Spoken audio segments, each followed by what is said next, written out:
अस्सलाम वालेकुम। इस लेक्चर में हम सॉल्व कर रहे हैं मई 2017 पेपर 21 क्वेश्चन नंबर 5 जो कि डिसोल्यूशन ऑफ पार्टनरशिप से पर्टेन करता है। सवाल को सॉल्व करते हैं। सवाल में लिखा हुआ है Amit and Binu are in partnership sharing profits or losses in the ratio of 3:2 respectively. The partnership is statement of financial position as at 30th June 2016 is as follows. Non-current assets, premises 40,000, machinery 32,000, motor vehicles 18,000, total 90,000. Current assets, inventory, receivables, total.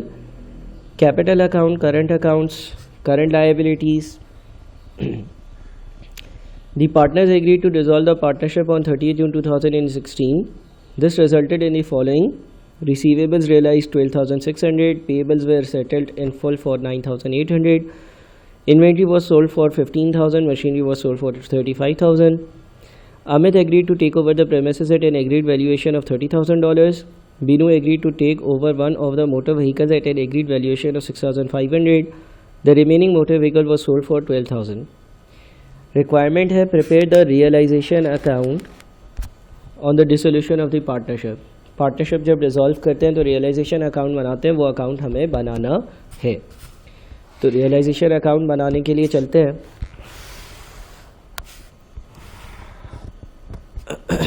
Realisation account, realisation में account में होगा क्या,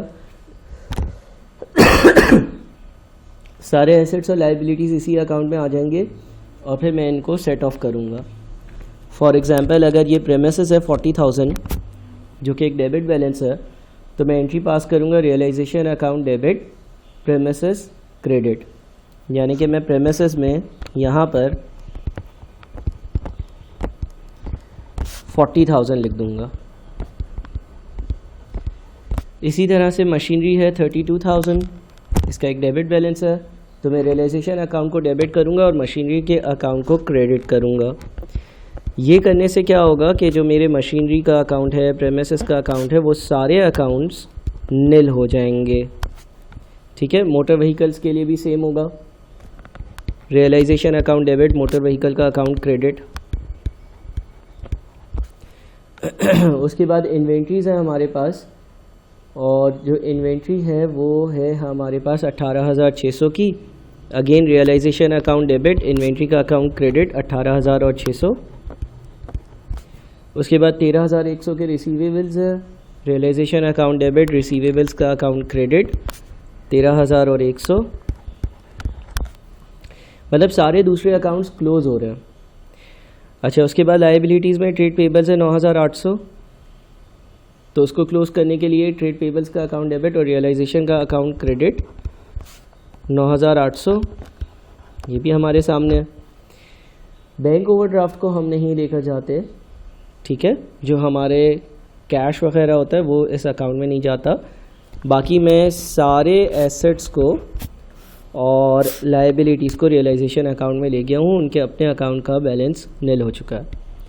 अब देखते हैं, हमें लिखा हुआ है ट्रेड रिसीवेबल्स रियलाइज 12,600, इसकी एंट्री पास होगी बैंक अकाउंट डेबिट और रियलाइजेशन अकाउंट क्रेडिट 12,600। तो यहाँ पे लिखेंगे हम बैंक, ट्रेड रिसीवेबल्स की वजह से 12,600, ठीक है।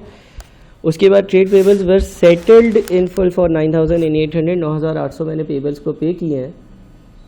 तो रियलाइजेशन अकाउंट डेबिट और बैंक क्रेडिट, यहाँ पर बैंक आएगा, ट्रेड पेबल्स की वजह से 9,800 इनको पे किए हैं। अच्छा, उसके बाद inventory was sold for 15,000, bank debit 15,000, realization account credit 15,000। तो यहाँ पर मैं लिख लूँगा बैंक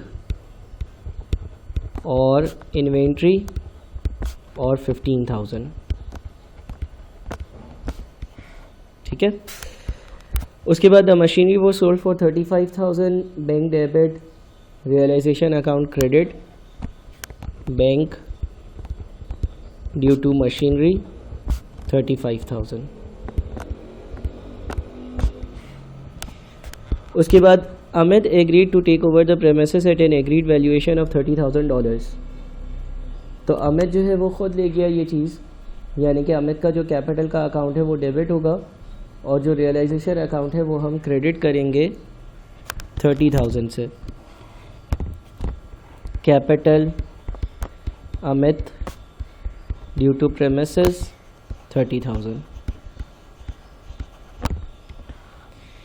उसके बाद है Binu agree to take over one of the motor vehicles at an agree valuation of 6,500। The remaining motor vehicle was sold for 12,000। तो दो चीज़ें होंगी, एक तो बीनू का कैपिटल का अकाउंट डेबिट और रियलाइजेशन अकाउंट क्रेडिट 6,500 से, और एक बैंक डेबिट और रियलाइजेशन अकाउंट क्रेडिट 12,000 से। तो कैपिटल बीनू 6,000 और 500 और bank due to motor vehicles 12,000। अच्छा, उसके बाद लिखा हुआ है द कॉस्ट ऑफ डिसोल्यूशन व 6,300। तो ये एक एक्सपेंस है। डिसोल्यूशन के एक्सपेंसेस हम बैंक से पे करेंगे, हम एंट्री पास करेंगे realization account debit due to dissolution expenses और बैंक क्रेडिट, और ये अमाउंट है 6,000 और 300 का। अब हम इस अकाउंट का बैलेंसिंग फिगर ढूंढते हैं। डेबिट साइड हैवी लग रही है, 40,000, 32,000, 18,000, 18,000, फिर 18,600 था, अच्छा 18,600, 13,100, 9,800, 6,300। ये बनता है 137,800, 137,800। यहाँ पर भी आना चाहिए 137,800,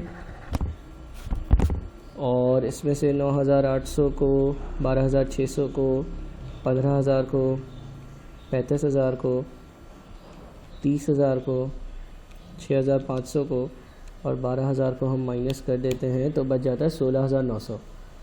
ये जो 16,900 बचता है ये अमित और बीनू के बीच में 3:2 में बटेगा। तो कैपिटल अकाउंट अमित 16,000 और 900 को 5 से डिवाइड और 3 से मल्टीप्लाई 10140, और कैपिटल अकाउंट बीनू 16,000 और 900 को 5 से डिवाइड और 2 से मल्टीप्लाई यानी कि 6760। ये हमारे रियलाइजेशन अकाउंट बन गया। जो पहली रिक्वायरमेंट थी। दूसरी रिक्वायरमेंट है prepare a statement to show how much Binu will receive when the partnership bank account is close. जब पार्टनरशिप का बैंक अकाउंट क्लोज करा जाएगा तो बीनू को कितने पैसे मिलेंगे ये हमें बताना है। तो भाई बीनू जो है उसके कैपिटल अकाउंट का बैलेंस 20,000 था, उसके करंट अकाउंट का बैलेंस 18,400 था। मैं यहाँ पर वर्किंग करता हूँ। बीनू का जो कैपिटल अकाउंट का बैलेंस था वो 20,000 था, बीनू का जो करंट अकाउंट का बैलेंस था वो 18,400 था। टोटल बनता है 38,400। टोटल बनता है 38,400। फिर बीनू जो है उसने एक मोटर व्हीकल ले ली 6,500 रुपये की, और रियलाइजेशन पे जो लॉस हुआ है उसमें इसका हिस्सा 6760 है। तो मोटर व्हीकल जो इसने ले ली 6,500 की, और जो रियलाइजेशन पर लॉस हुआ है उसमें इसका जो हिस्सा है वो 6760 है। लिहाजा इसको 38,400 माइनस 6,500 माइनस 6760 यानी कि 25,140 रुपीज़ मिलेंगे, डॉलर्स मिलेंगे। ठीक है, पार्ट बी भी हो गया। पार्ट सी में लिखा हुआ है स्टेट 2 रीजंस वाई पार्टनरशिप में भी डिसॉल्व। पार्टनरशिप क्यों डिसॉल्व होती हैं?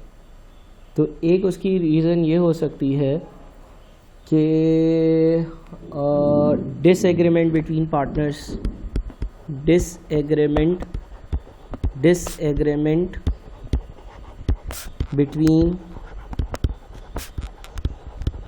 पार्टनर्स के बीच में कुछ डिसएग्रीमेंट हो जाए, इसलिए डिसॉल्व हो सकती है। ठीक है, ये एक रीज़न मैंने लिख दिया। दूसरा रीज़न आप लिख सकते हो when the partnership business when the partnership business is no more profitable, यानी कि जो बिज़नेस कर रहे थे ये वो अब इतना प्रॉफिटेबल ही नहीं है, तो इन्होंने वो बिज़नेस डिसॉल्व कर दिया। ठीक है, फिर लिखा हुआ है explain what will happen if the dissolution of the partnership resulted in a debit balance on a partners capital account.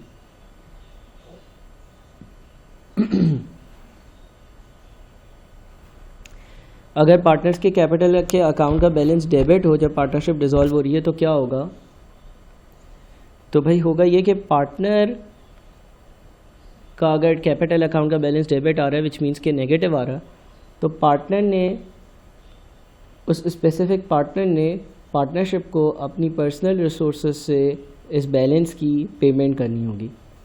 तो हम लिख सकते हैं the partner will have to pay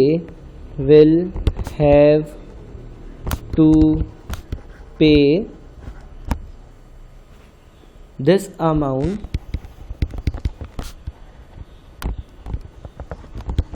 to the partnership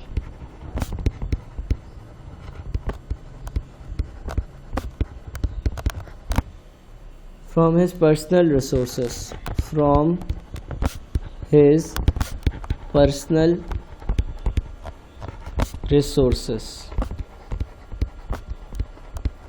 ठीक है, तो ये हमारा एक सवाल डिसोल्यूशन का कंप्लीट हुआ।